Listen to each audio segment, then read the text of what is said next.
Hi everybody, I'm Jim Rohn. What a pleasure it is for me to come and visit with you for just a few minutes here today. Tell you briefly a little bit about my story and share some ideas that might be beneficial. I've lectured in some high school classrooms in California and Arizona and some universities and colleges, Pepperdine University, San Diego State, Arizona State University. And so I've had a chance to talk to kids that are interested in themselves and interested in their future, interested in America, interested in what they can do with their lives, and listening to stories that might be beneficial. And I don't have a chance to, visit all of the schools and universities around the world, so this is a great chance for me by video to have a chance to tell you my story. Just briefly, let me tell you my story. I grew up in Idaho, farm country. My father still lives on the old homestead where I grew up, southwestern Idaho. He'll be 91 his next birthday, and I'm very proud of him. I went to high school. I graduated. I went to college 1 year. Halfway through my second year, I decided I was smart enough, so I quit. One of my major mistakes. I should have stayed in school. But I thought, heck, I'm smart enough to get a job. And back then I thought, that was it. If you're smart enough to get a job, what else would you need? Found out later, a big mistake. But anyway, I quit school at age 19, went to work. A little while later, persuaded a beautiful young lady to marry me with a lot of fancy promises. And fortunately for me, we got married. A little while later, I started my family. And I'm out there working hard, doing the best I thought I could. But year by year, I kept falling a little further behind, buying a little more than I could conveniently pay for on time.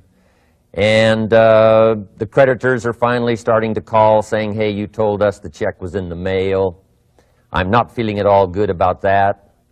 About age 25, I've got pennies in my pocket, I've got nothing in the bank, and way behind on my big mouth promises to my family. And wondering, what could I do to make my life better? I was willing to work hard. That was not my problem. But I just wasn't making the progress I wanted to make. And then good fortune came my way. Sometimes it's difficult to describe good fortune, why something remarkable happens to you at a particular time. One of my friends says, well, hey, things don't just happen. Things happen just. And maybe that's it, I don't know. But my good fortune was I had a chance to meet a very wealthy man. His name was Mr. Schoaf, Mr. Earl Schoaf. A friend of mine had gone to work for him, and he started telling me about this man. He said, you got to meet this man. He's rich, but he's easy to talk to. And he's got a remarkable philosophy of life. And he kept going on, and I thought, well, I've got to meet this man. So shortly after that, I had a chance to meet this Mr. Schoaf, and I was impressed. He was rich. He was easy to talk to. Within a few minutes, I was dazzled. And I said to myself, I would give anything if I could be like that, rich and easy to talk to. What would it take? And then I thought, if I could just get around somebody like him, and if he would teach me and coach me, I would do it all. And that was my good fortune. A few months later, this wealthy man, Mr. Schoaf, hired me and gave me a job, and I went to work for him, and I spent the next 5 years in his employ. And then, unfortunately, at age 49, he died. But I got to spend 5 years with this remarkable man, his last 5 years of his life, and the first 5 years of my new life. And my dream came true during that 5-year period. This man took the time to teach me and coach me. He taught me the books to read. He taught me the disciplines, and he taught me the skills. And he taught me the changes to make in my language and personality. And the things he shared with me during that 5 years changed my whole life. Changed my income, changed my bank account, changed my future. I've never been the same. By the time I was 31 years old, I was a millionaire. So he taught me economics as well. So how lucky can you get to meet the right person at the right time who takes the time to share with you ideas that can change your life? A lot of rich people, right, don't take the time, but he did, and he also had the ability. Some people want to share their experiences, but they don't quite know how to say it. But he had it all, and he used language that I could understand, and those ideas greatly affected my life. I wish he was still alive today. If he was, I'd be calling him today one more time, thanking him for the time he spent with me sharing his life and his experiences that so dramatically affected my life. Then, how I really came to be invited to speak to you today. 30-plus years ago, I was living in Beverly Hills, California. And a friend of mine one day said, "Jim, you've got to come and tell your story to my service club." He belonged to the Rotary Club. And he said, "I know your story. Idaho farm boy makes it to Beverly Hills." But he said, "I know my club members would love to hear your story. Would you come and at our breakfast meeting and tell your story?" And I said, "Okay." So I arranged a little talk, went and shared my story that morning, and guess what? They liked it. And my phone rang, another club called and said, "Would you come and tell us that story?" My phone rings, another club calls, said, "We've heard about your story. We have a luncheon meeting. Would you come share your story?" First thing I know, I'm spending a little piece of my time giving these breakfast talks and luncheon talks. And then one day, a man who heard my talk about 3 times said, "Would you come and talk to my management and salespeople?" He said, "I've got this little company going, and he said, if you would spend some time talking with my management and salespeople, I'd be happy to pay you." And I thought, wow, wouldn't that be something? Tell my story and my experiences and get paid? He said, "I'd be happy to." Little did I know, that was the beginning of a whole new, brand new adventure for me in sharing my story in speeches and talks and seminars and lectures. And now this business, it's become one of my most flourishing enterprises, takes me around the world. I went to many countries just this year, had my largest audience early this year in Spain, 12,000 people, 10 different languages being translated at the same time. The whole audience with the earphones on. It's interesting when you lecture with multi-languages. You know, when you hit the punchline, you know, the Spanish laugh first, and then the French get it, and then finally the Italians get it, and last, the Germans finally get it. And then I say, "Hey, the Germans finally got it, I guess we can continue." You know, some languages take longer to translate than other languages.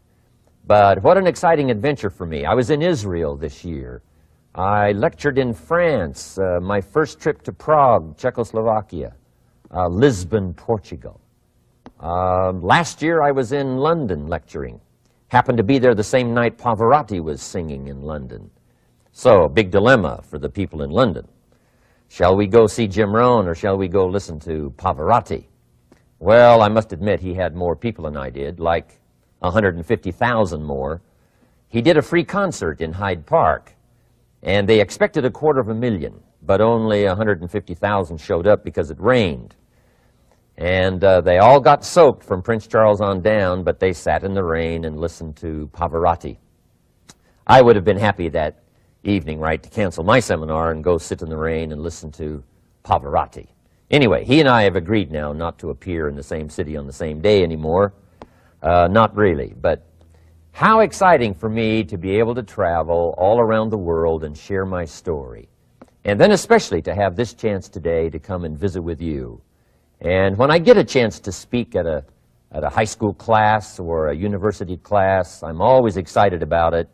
I'm limited in time, so I wanted to use this way to come and share my story with you and some ideas that might be helpful in your career for the future, in your now busy life as a student, and then wherever you find yourself in the years to come. Some of the things I'm going to share with you, I want you to remember for a long, long time, because the ideas I want to translate for you drastically affected my life. And if I can share now and affect your life, and you write me a letter or tell me in person someday, "Mr. Rohn, I listened to your video and I watched it carefully, and sure enough, some of the ideas that you shared greatly affected me, and here's what's happened to my bank account, here's what happened to me in school, here's what's happening to my future," that'll give me great, great satisfaction. So the man who shared with me ideas that changed my life, I want to share with you 3 of those basic subjects. When I met him, I was 25 years old, and when I first got acquainted with him, I used a lot of excuses as to why I wasn't doing well. And he said, well, tell me a little bit about your story. And I told him, you know, I was behind on my bills, had pennies in my pocket, nothing in the bank, that I was embarrassed about being behind on my big mouth promises to my family. And then he gave me one little simple phrase that really forever changed my life. And here's what he said. Mr. Rohn, if you want the future to change for you, you've got to change. And he said, if you don't change, the next 6 years of your life is going to be just like the last 6. You'll still be behind on your bills. You'll still be behind on your promises. But then he gave it to me in the form of a promise. When I was 25 years old, I've remembered it all these years, and I've shared this promise now with probably over 3 million people in the last 30-plus years. And it's going to be valid for you, so listen carefully to this promise. My teacher said to me, young man, if you will change, everything will change for you. If you will get better, everything will get better for you. What a clear message that was for me. He said, if you'll change your philosophy, if you'll change your habits, if you'll refine your thinking, if you'll change and accept some new disciplines, if you'll turn the corner where you've been in the past, go for a new life for the future, he said, all kinds of remarkable things will happen for you if you will change. Before I met Mr. Shoaff, I used to cross my fingers and say, I sure hope things will change. I was hoping the government would change and the tax structure would change and that my boss would change and pay me more money. I was hoping that, you know, economics would change and prices would come down. And I was hoping that circumstances would get better. And then I discovered from my teacher that those things are going to continue the same. In fact, all of those things that happen to us is kind of like the wind that blows. And the wind blows on us all.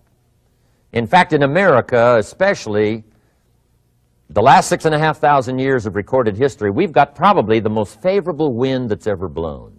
Economics and circumstances, living in a free country, democracy and freedom, an excellent economy.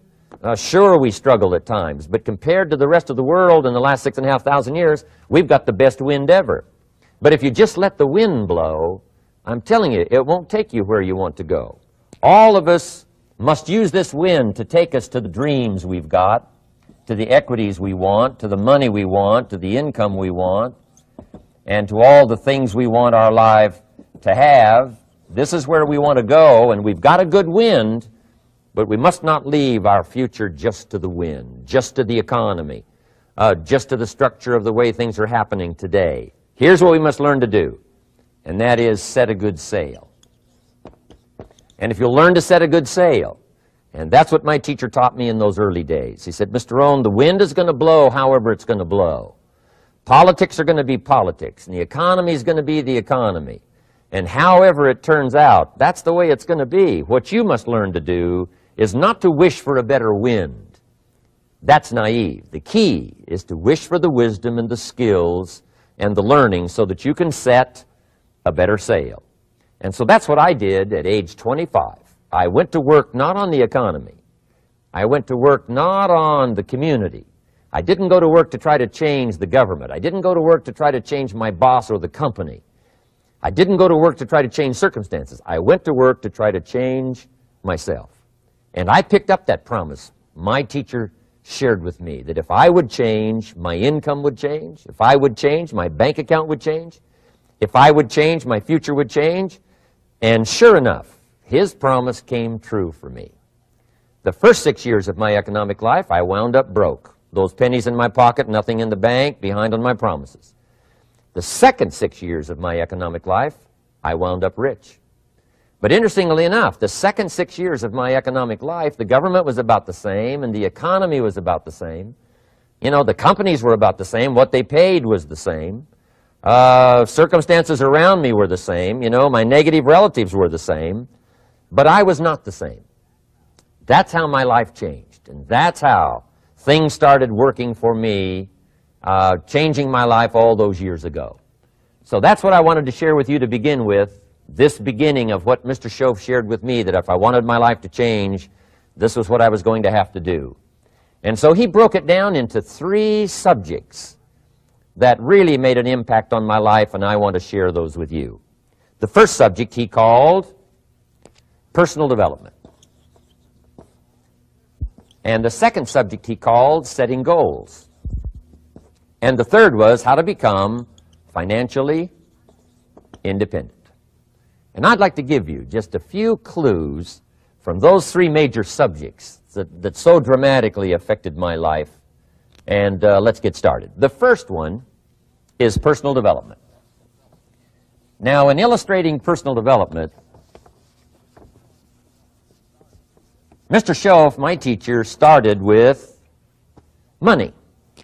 You know, money's not the only place to start in talking personal development, but it's where he started, so let me share the thoughts he shared with me back then. Let me share them with you.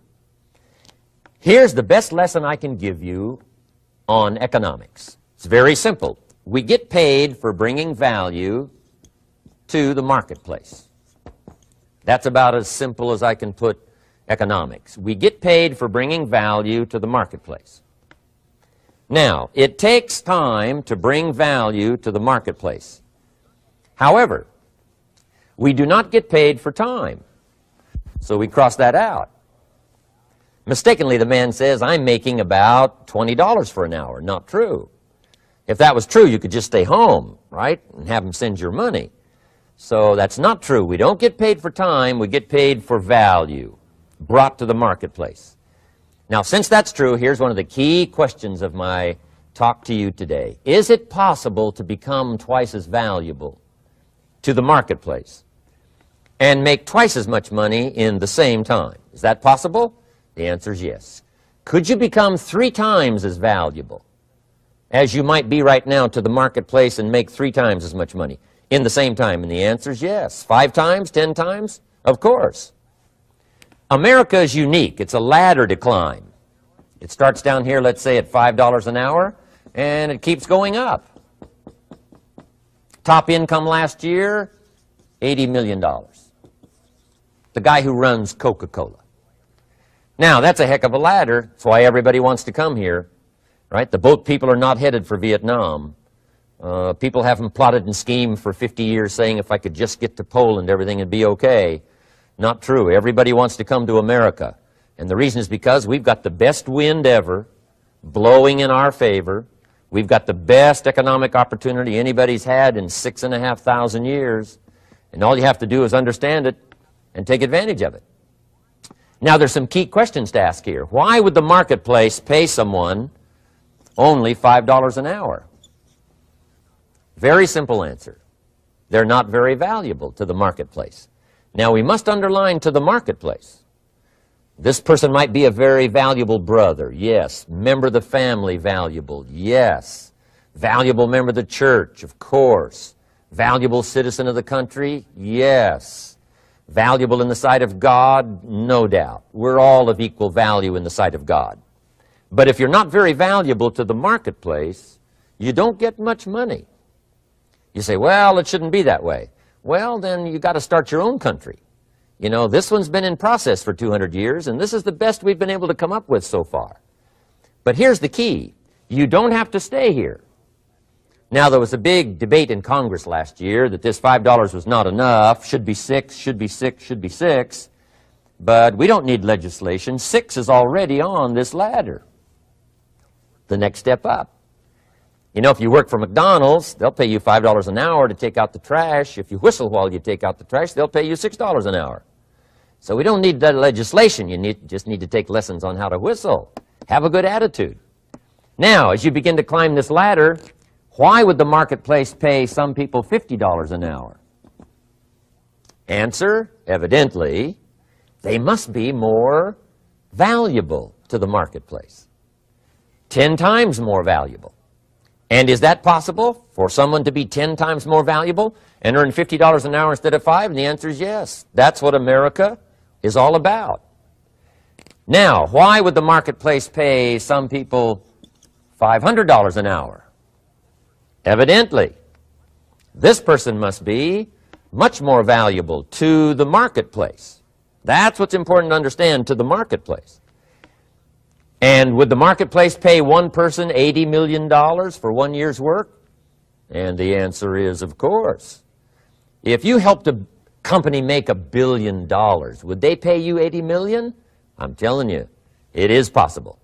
And that's why America is so exciting. That's why this financial ladder is so exciting.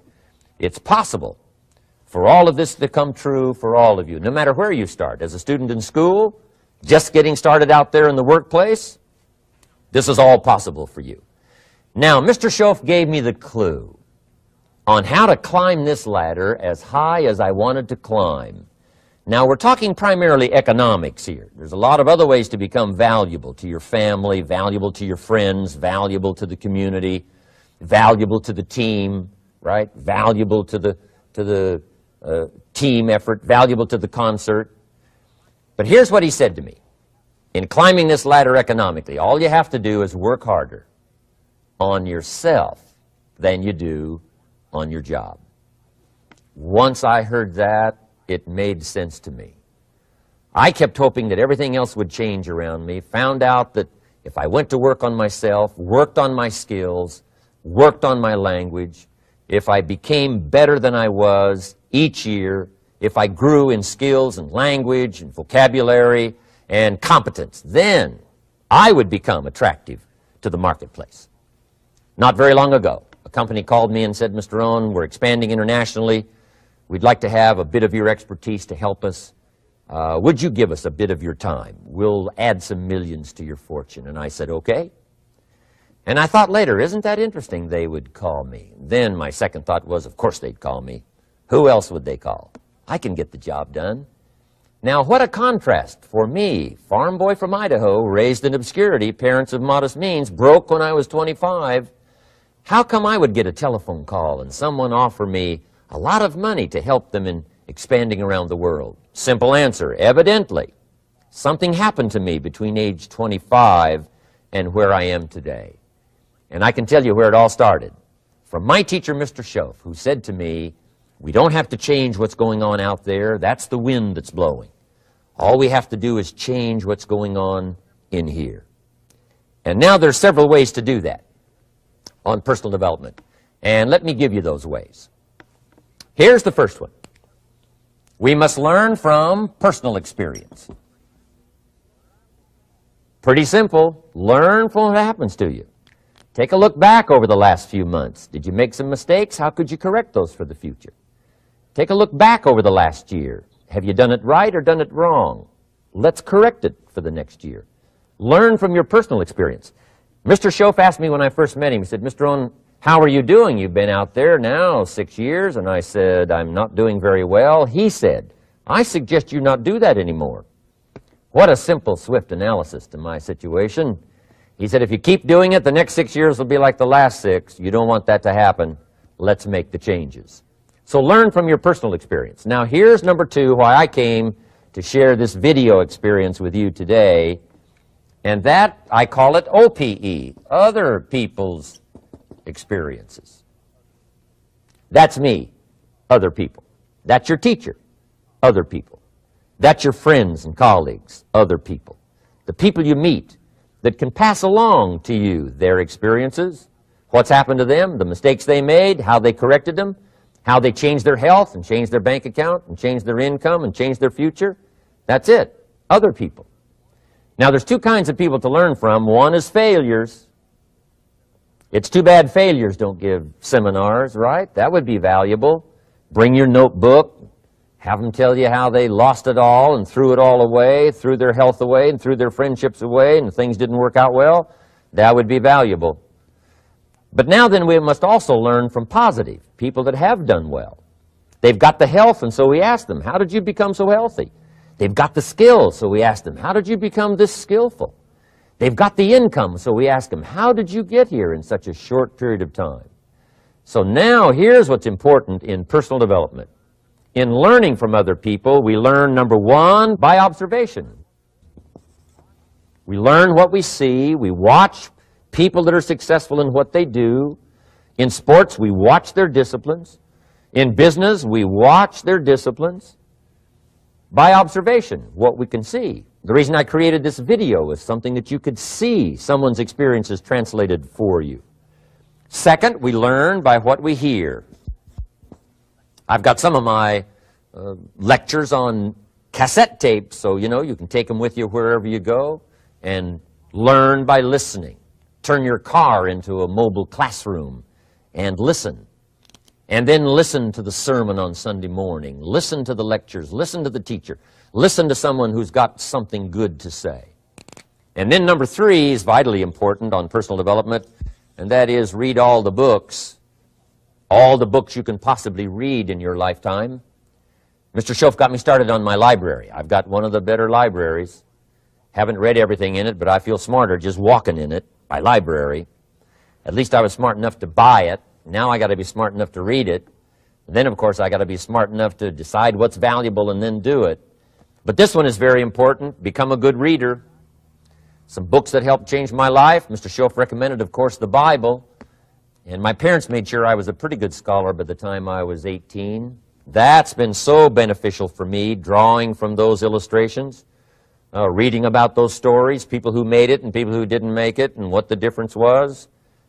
And then other books that helped to really change my life. One called Think and Grow Rich by Napoleon Hill. And then a book that helped me become financially independent by the time I was 31. And that book is called The Richest Man in Babylon by George Clason. And I'm going to share a little bit of that book with you when I get to financial independence today, our 3rd subject. But I started reading the books, attending the classes, making sure that I got in front of people that had something good to say. And then I started keeping a journal. One of the major things my teacher taught me was to keep a journal. He said, don't trust your memory. If you hear something good, just make a little note and write it down. Now, at first I took, notes on pieces of paper and torn off corners and backs of old envelopes. And it didn't serve me well, thrown in a drawer. Then I learned to keep a journal, a bound copy of all my notes. So I would suggest you do the same. Things that impress you, a poem that impresses you. When you attend a class, some of the ideas that impressed you, jot them down. You read something in a magazine, right? Some ideas, take those out, put them in your journal. Keep a good journal the rest of your life. This will serve you well. My journals make up a significant portion of my own library. And if you saw my library and saw my journals, I tell you what you'd have to say. This is the library, and these are the journals of a very serious student. No wonder Mr. Rohn is invited to lecture and speak on his experiences around the world. So I want the same thing to happen to you. Value captured that you can resort to later, go back over it and review it, and let it become valuable to you. So that's my first subject, personal development. Work harder on yourself than you do on your job. Develop the skills, learn the lessons, take the classes, absorb all that is being taught to you these days. And then later on, of course, you can sort it out, what's valuable to you and how to refine it for your business and for your life and for your future. But the main thing is to get it and start this process of personal change, personal development. And let me say it one more time. If you will change, everything will change for you. You'll never be the same. You'll keep growing. As you look back on a few months, look back on a few years, you won't believe the progress you can make. Economically, your relationship with your family, your friends, and whether you're in sports or economics or whatever, I'm telling you, that whole process of committing yourself for personal change, personal value, can really make your life unique and worthwhile. Now let's cover the second subject, on setting goals. Mr. Schoaf gave me some tips on setting goals that changed my life forever. And I want to share those with you.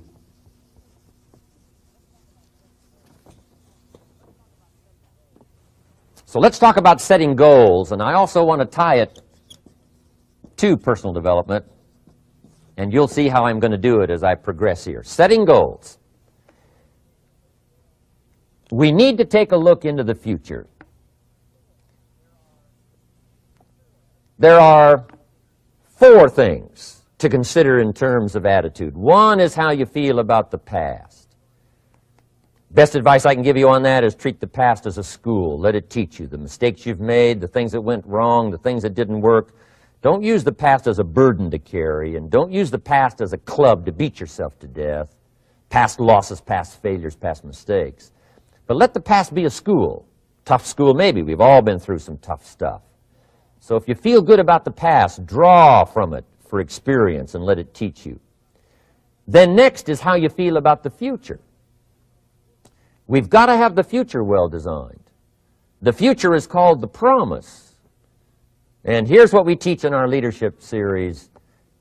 The promise of the future can be an awesome force for your own future. The promise of the future, designing the future. There's two ways to face the future. One is with apprehension, and the other is with anticipation. I promise you, in my travels around the world, most people face the future with apprehension. And here's why. They don't have it well designed. They've sort of left that up to someone else to fix. But here's the best way to face the future, with anticipation. And you can face the future with anticipation if the future is clear, if the future is well designed. And I would like to have you consider some thoughts with me that help me to really change my future by giving it some thought and some consideration. And here it is. In setting goals, it's very simple. Number one, decide what you want. You just take a little time. You sit down and say, what do I want? What kind of skills do I want? What kind of income do I want for the future? What would I like? Where would I like to go? Places I'd like to visit. Habits I'd like to acquire. Skills I'd like to have. You just take a little time to think about what you want. Economics, friendships, people you'd like to meet, places you'd like to go. You just take some time. And then I suggest, when you've thought about what you want for the future, make a list. Just jot it all down. It's really a very simple process. And then here's number three. Keep all the old lists. I'm telling you, this served me so well, keeping my old list of goals. I look back now 10, 20 years ago at goals I set, lists I made, and I smile now because here's what I thought was so important, 20 years ago. Now some of those things aren't even on my list. I've got a new list. I've grown. I've changed. I've matured. But I give you that advice. Decide what you want. Number two, write it down. Number three, keep the old lists. And then here's number four. When you get something that's on one of these lists, check it off. Part of the fun of having a list is checking it off. And then if you can add some drama to checking it off, see, that's what really helps. I set a goal to go to Spain many, many years ago. And when I finally made my first trip to Spain, I had that journal with me that had that list in it. And while I had my journal on my lap, waiting for the wheels to touch down in Madrid, I waited until the wheels touched the runway, and I checked it off. Just adding a little drama. So, part of the fun of having a list is checking it off. Now, here's what's important about the lists and designing your future. If the future gets clear, the price gets easier. Because you got to remember, for every promise, there's a price to pay. Everybody's got to pay the price. Everybody's got to do the deal. Everybody's got to do the disciplines. Everybody has to pay. But here's what I've discovered. If the promise is clear and powerful, the price is easy to pay. The price is some classes. The price is a few books. The price is a few disciplines. The price is finding something that'll make your life better, make you grow, make you change, make you develop. So the first part of the key is to design the promise. Then, what is the price to pay? I'm telling you, the price will be easy.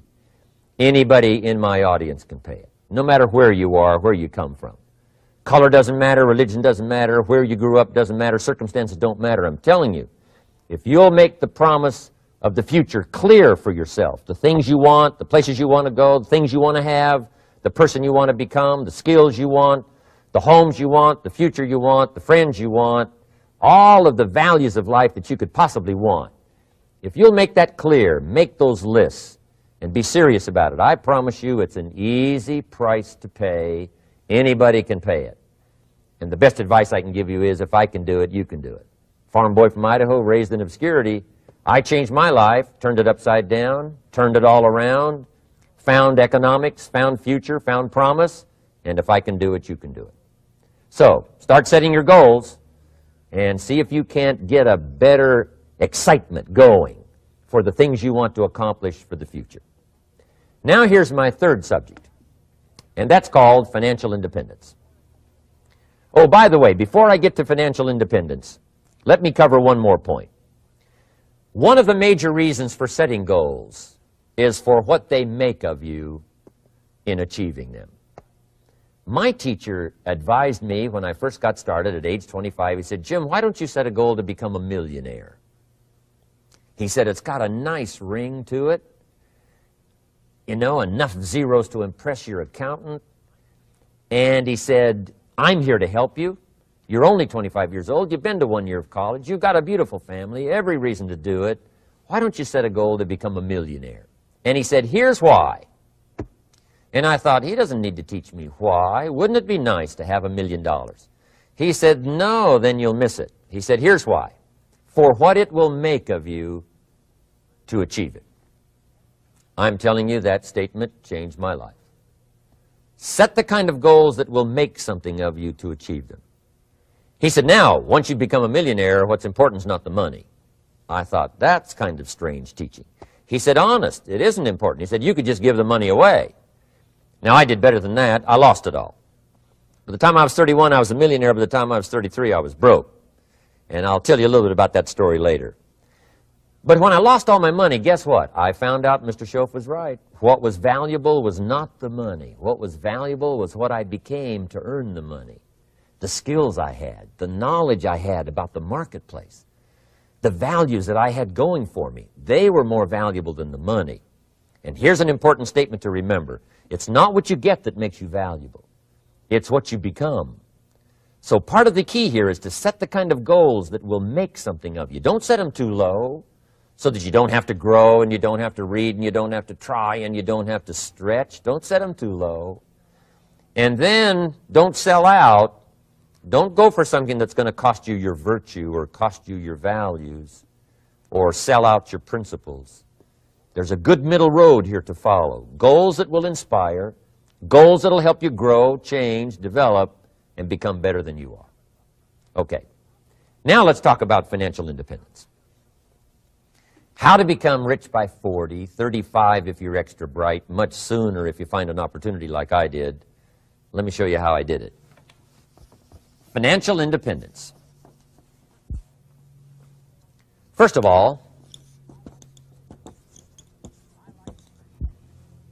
I like the phrase financial independence. Some people are a little bit concerned about using the word becoming rich or becoming wealthy, and I can understand that. I struggled a little bit with this. Is it okay to go for becoming rich, go for becoming wealthy? And maybe that's a bit too strong a word or strong a term. So here's what I've come up with that I think is comfortable for me, and that is how to become financially independent. I think it's every person's heritage here, especially in America, to become financially independent. Now, let me give you my definition of financial independence. Financial independence is the ability to live from the income of your own personal resources. Financial independence. Now, it depends on how you want to live. If you need $2,000, $3,000 a month, if you need $4,000 or $5,000 a month, if you need $10,000 a month, some people may need, $100,000 a month. But whatever you would need to live, and you could earn that living from the income of your own personal resources, that's what I call financial freedom, financial independence. And let me show you how to acquire it. If you start at age 15, between ages 15 and 35 is 20 years. And in my personal opinion, based on my own studies and my own experience, 20 years, in my opinion, is enough time to become financially independent. If you're not, you don't live in the wrong country. Probably what's happened is you have the wrong plan. And it's easy to be a nice person with the wrong plan. I found that when I was 25 years old. I was broke at age 25, and I was a nice guy. You would have liked me. But I'm telling you, my plans up until then, especially my financial plan, left me broke. I totally changed it the next 6 years, and I became financially independent. So I know what I'm talking about. It is possible in a reasonable amount of time, 15 to 35, whatever, 20 years' time, enough time. You can do it in a much shorter period of time, like I did if you want to. But this is a reasonable enough time. But here's number one. First of all, you got to have the right philosophy.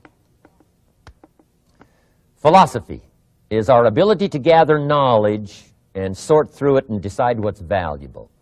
To develop a philosophy about life, a philosophy about our health, a philosophy about our family relationships, a philosophy about economics. And if you develop the right philosophy, that's what helps to set this sail so that in 6 years it takes you where you want to go instead of winding up like I did that first 6 years of my economics, broke, no money, empty bank account. The right philosophy. Now let me give you a couple of philosophies to consider. Here's the first one. It's called the philosophy of the poor. And here it is. Poor people usually spend their money and invest what's left. That's the philosophy of the poor. Now here's the philosophy of the rich. Rich people invest their money and spend what's left. And here's the startling answer. It really doesn't matter what the amount is. What's most important is not the amount. What's really important is the philosophy. So I would ask you to adopt this philosophy of spending after you have invested. Invest first, then spend. And I've got a little formula that I'm going to share with you. Now, what should a child do with $1? I mean, there's a lot of debate going on, I'm sure, across the country on what a child should do with $1. Here's one opinion. It's only a child and it's only $1. What difference does it make?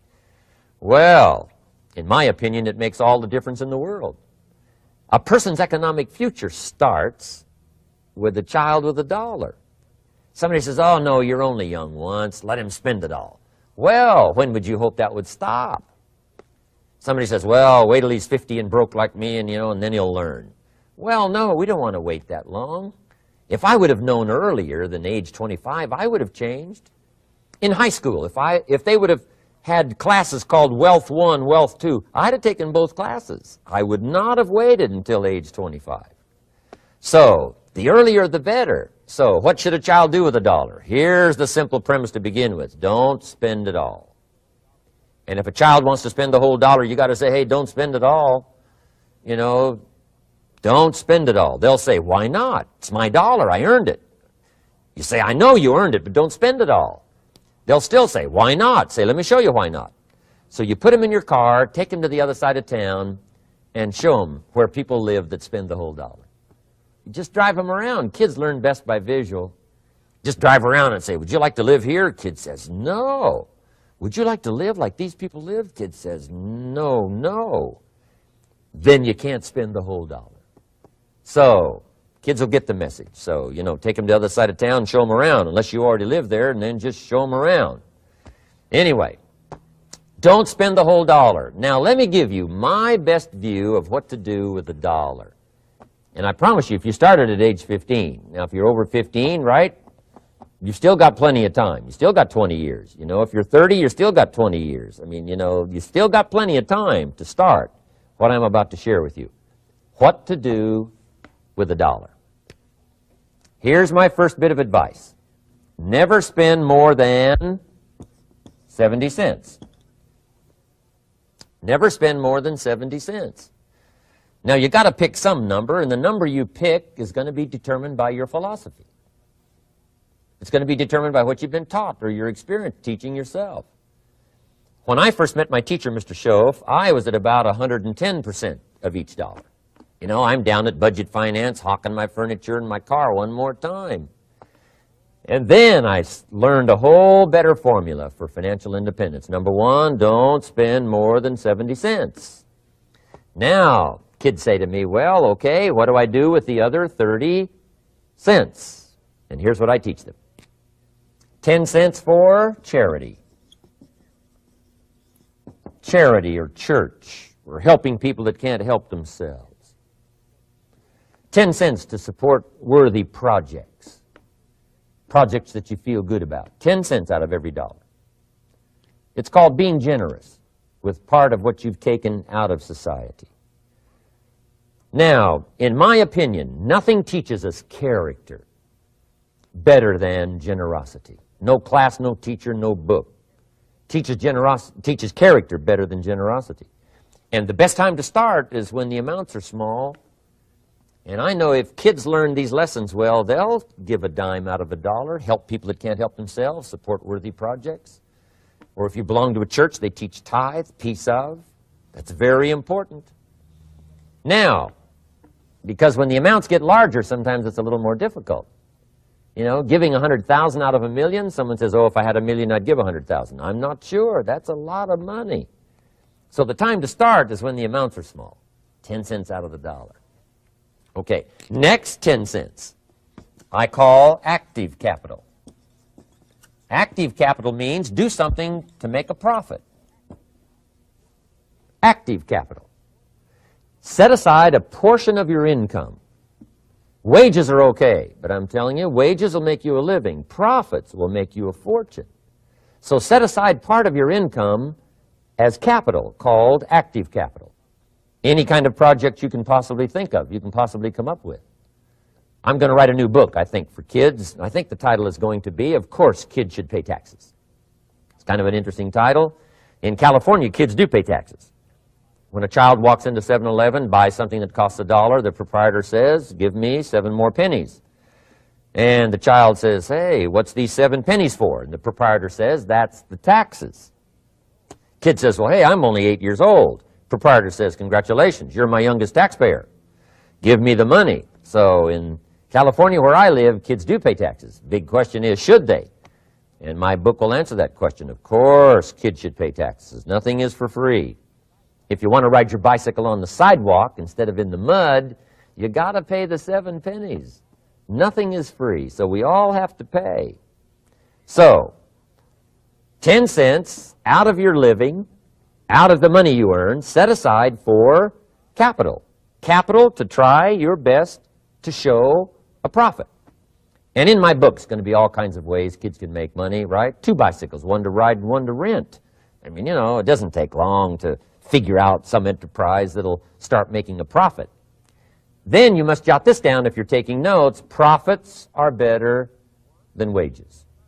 1, you can't usually start wages until you're about 16, 15, 16, but you can make a profit long before you're eligible to start earning wages. And then there's no limit to profits, and they can double and triple and quadruple.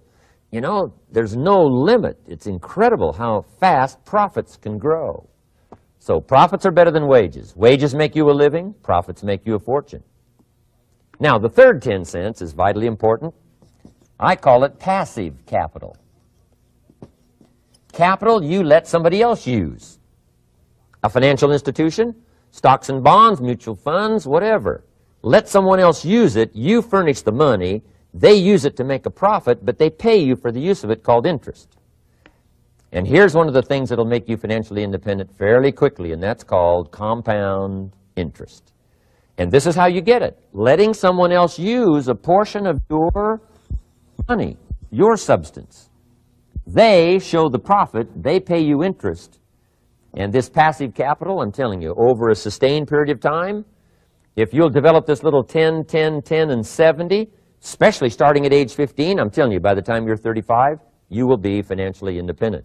You'll have the ability to live from the income of your own resources. And then one more point on passive capital. There's a Bible philosophy. I'm an amateur on the Bible. But there's a Bible philosophy that teaches the borrower is servant to the lender. And if you want to be in a powerful position as you grow older, finally when you become mature, maybe have your own business, things have worked out for you for the future, the position you always want to be in is the power position, and that's called the lender. The lender is the power position. So if kids learn early enough, and then you ask them what they'd like to be when they grow up, I'm telling you, once they understand, they'll say, well, one of the things I want to be is one of those lenders. That's the power position, not the spender. No, you'll be pitied the rest of your life if you just become a spender. You got to become a lender. And I think this is one of the formulas to follow. 10 cents out of every dollar. Let someone else use it. Be the lender, power position. Then try to show a profit. Can't we teach our children how to take $1, search the neighborhood, find a broken wagon, pay $1 for it, bring it home, you know, clean it up, sand it until it's clean, paint it red till it shines, straighten out the wheels till they're true, take it back to the neighborhood, sell it for $5? Anybody can do that. Now, does the child deserve $4 profit? And the answer is yes. Society now has a mended wagon. And that's what America's all about. Finding something, touching it, making it better, making a profit, taking part of your resources, helping people who can't help themselves. Let someone else use it to make a profit. Some projects require more capital than one person has. Exciting.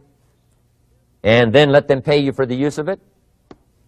America's had this philosophy now all these years. Communism is taught all these years. Capital belongs in the hands of the state, not in the hands of the people.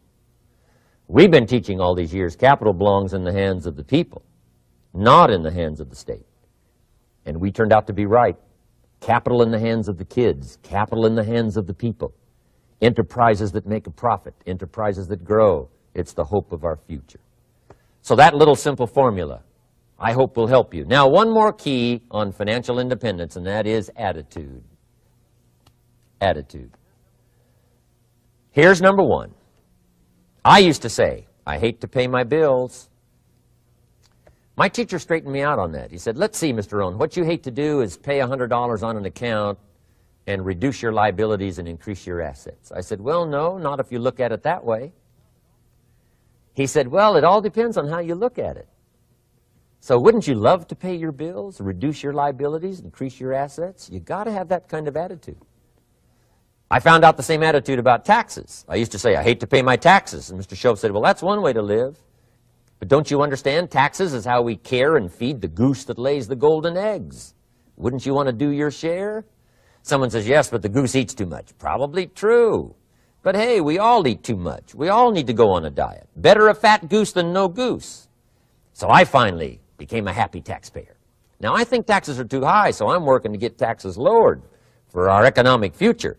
But then whatever they turn out to be, I gladly pay and do my part, because that's what makes the whole system run, each of us doing our part.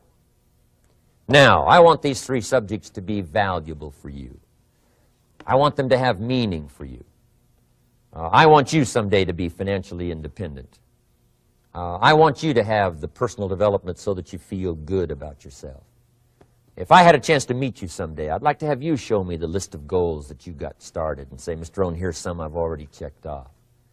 Here's the books I'm reading. Here's what's happened. I'm developing the skills. I'm better this year than I was last year. I've got more self-confidence. My skills are developing. That's what I want for you, and that's why I took the time to come and share in this video message with you. I do seminars all around the world, but this is one way that I can reach out and touch you in case you can't come to my seminars, wherever I am. Maybe this video will reach you somewhere, and it'll have an impact on your life. And what I'd like to do is later hear about it, a letter, phone call, or to have a chance to meet you in person. And now I'd like to leave you with these 4 questions called questions to ponder. These questions were valuable for me, and I want to make them valuable for you. Here's the first one, why? We all ask why we should work this hard, why take that many classes, why go to school that many years, you know, why take the notes, why read the books, why work that hard, why put yourself through the push-ups and the disciplines, why? Good question, why? Best answer to why, I think, is the second question. Why not? Why not see how many books you can read, how many classes you can take, how many skills you can develop? Why not see how valuable you can become to the marketplace and to your friends and to your family? Why not see what you can make of yourself? Why not see how far you can go, how much you can see, how much you can earn, how much you can share? Why not? That's the heritage all of us have, in America especially, is to see what we can make out of our lives now that we've been given this extraordinary opportunity. Now, my third question I'd love to ask you in person. But since I can't do it in person, I want to ask it of all of you. But I want you to take it personally. And my third question is, why not you? Why not you? With good self-esteem. Why not you starting to change and setting goals? Why not you starting to make progress toward financial independence? If I can do it, you can do it. I wished I had a lot more testimonials here today besides mine. A whole steady stream that would come by and tell you their story. Someone who started with nothing, finally run a big enterprise. A mother who was on welfare, now she owns her own business. in addition to my story. I wish I had a lot more. And if all of them told their story, guess how they would probably wind up their story? They'd probably say, just like me, why not you? If we can read, you can read. If we can change, you can change. If we can figure it out, you can figure it out. If we can turn it around, you can turn it around. There isn't anything you can't accomplish. That's what those testimonials would say. And so I want to say it to you personally. Why not you? You've got the brains. You've got the stamina. You've got the vitality. You've got the interest.